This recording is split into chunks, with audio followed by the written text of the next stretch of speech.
Merry Christmas, and thanks for watching this message video. And don't forget to go through the life lesson that goes with it.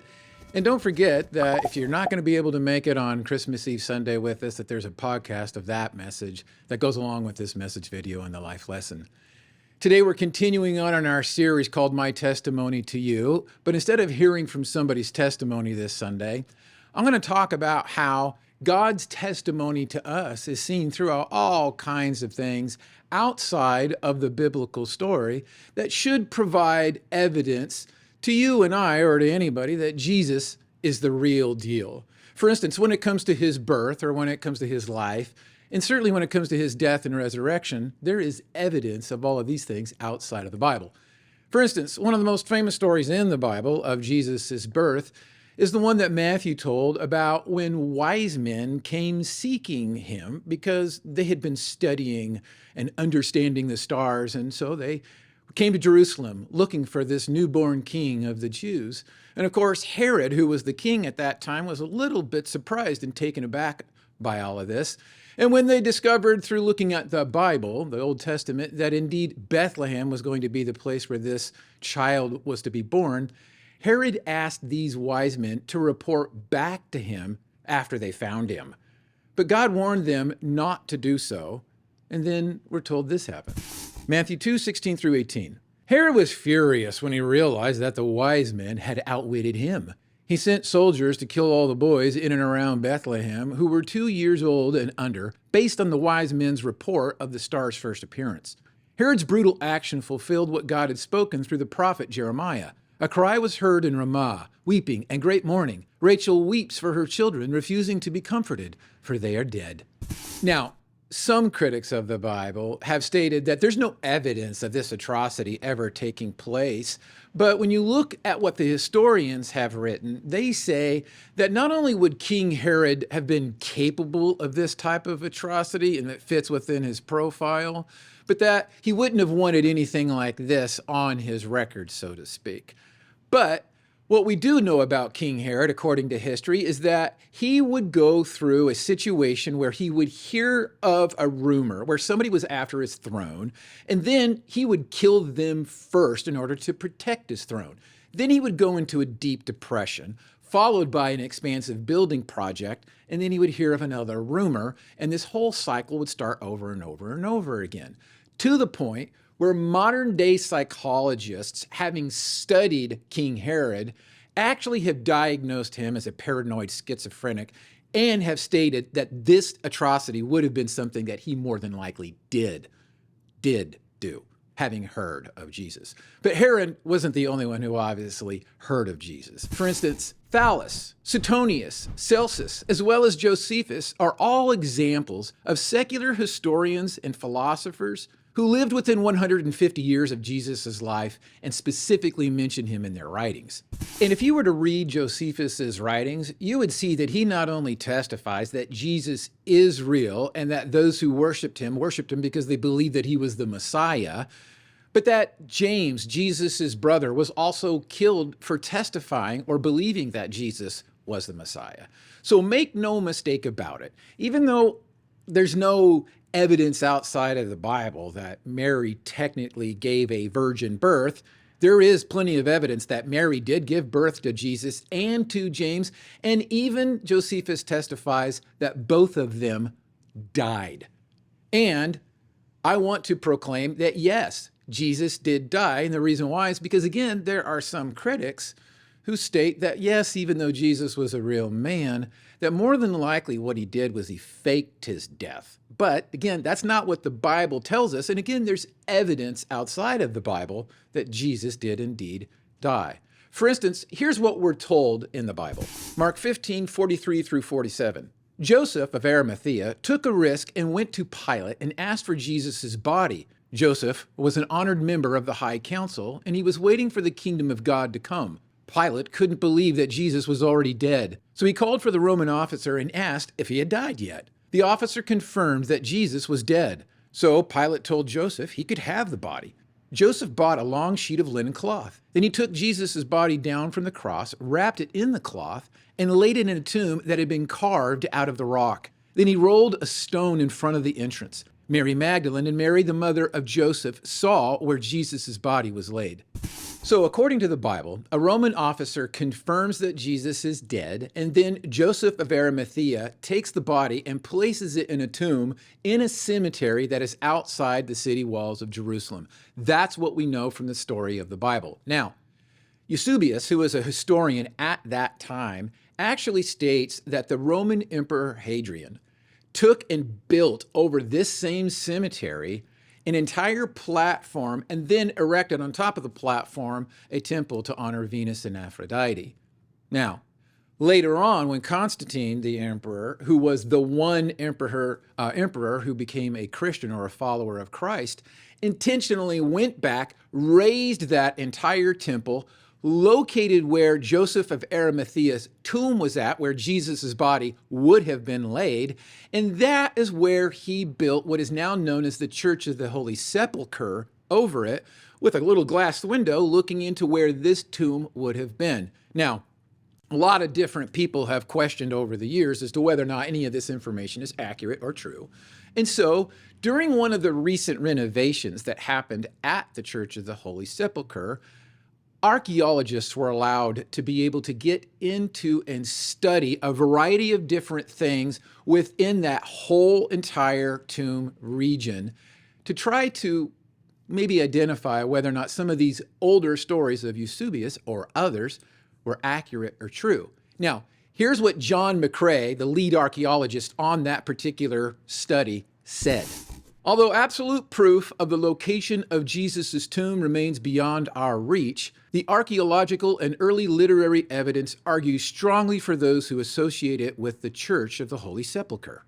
So in other words, Eusebius was correct when he stated that Hadrian did indeed build a temple over that cemetery and over that tomb, and that Constantine did indeed raise that temple and build the Church of the Holy Sepulchre directly over where he had located the tomb of Jesus to have been. But there's also evidence in the Bible outside of that whole story about Jesus' death and particularly Jesus' resurrection. For instance, look at what it is that Matthew went on to write. Matthew 27:62 through 66. The next day on the Sabbath, the leading priests and Pharisees went to see Pilate. They told him, "Sir, we remember what the deceiver once said while he was still alive. After 3 days I will rise from the dead. So we request that you seal the tomb until the third day. This will prevent his disciples from coming and stealing his body and then telling everyone he was raised from the dead. If that happens, we'll be worse off than we were at first." Pilate replied, "Take guards and secure it the best you can." So they sealed the tomb and posted guards to protect it. So, according to the Bible, we have Pilate, who is now confirmed through a Roman soldier that Jesus is indeed dead, and he has allowed for this Joseph of Arimathea to be able to take the body and place it in a tomb.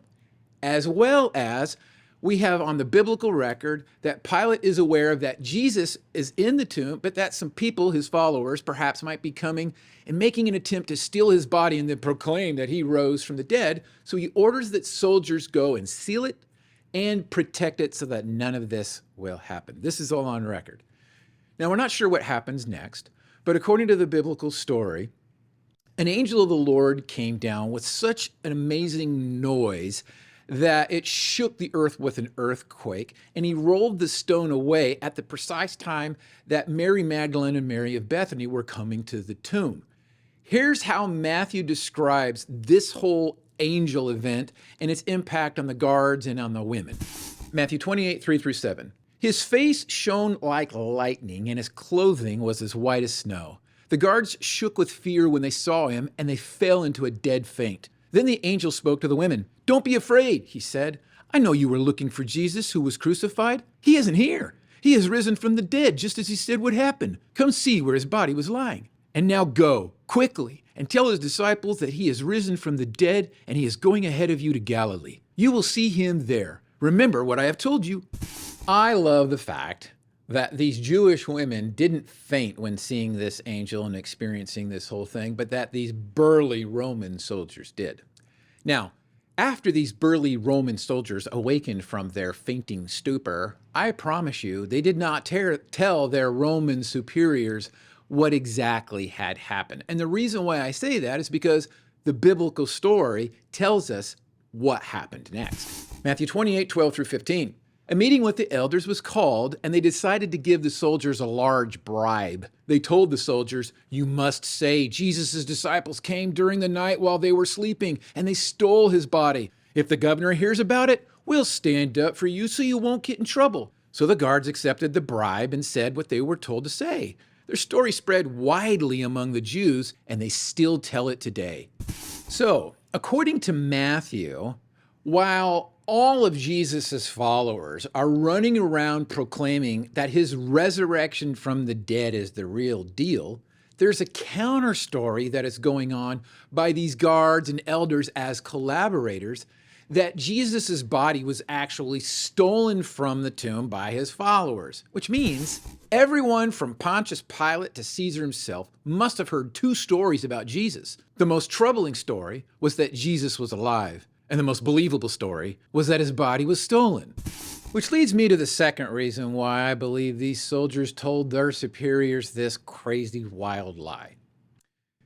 If you were a traveler who's been maybe over to Paris and visited the most famous museum over there known as the Louvre, you would see inside of there, amongst all of the many artifacts, an artifact known as the Nazareth inscription.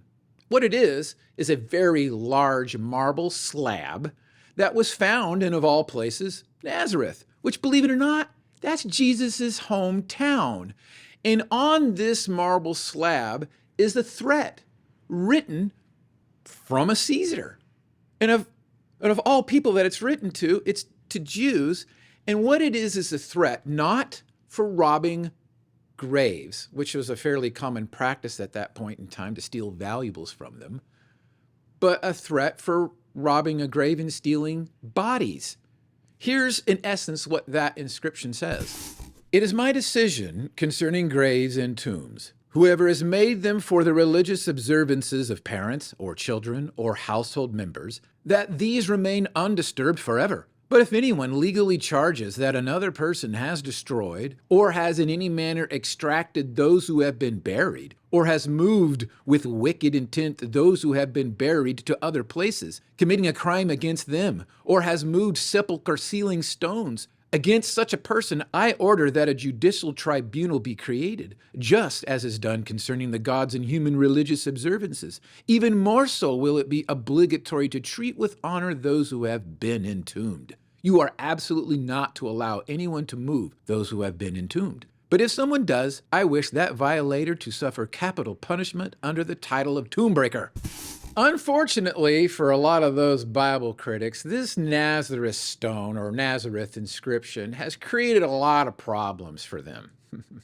And the reason being is it's pretty obvious that when looking at this stone, it was indeed created in the first half of the 1st century. And according to all the historians who have really examined it, they have all concluded that ultimately this was written by Claudius Caesar, not for a Gentile audience, but specifically for a Jewish audience, and particularly an audience that would have been close to, if not very familiar with, Jesus.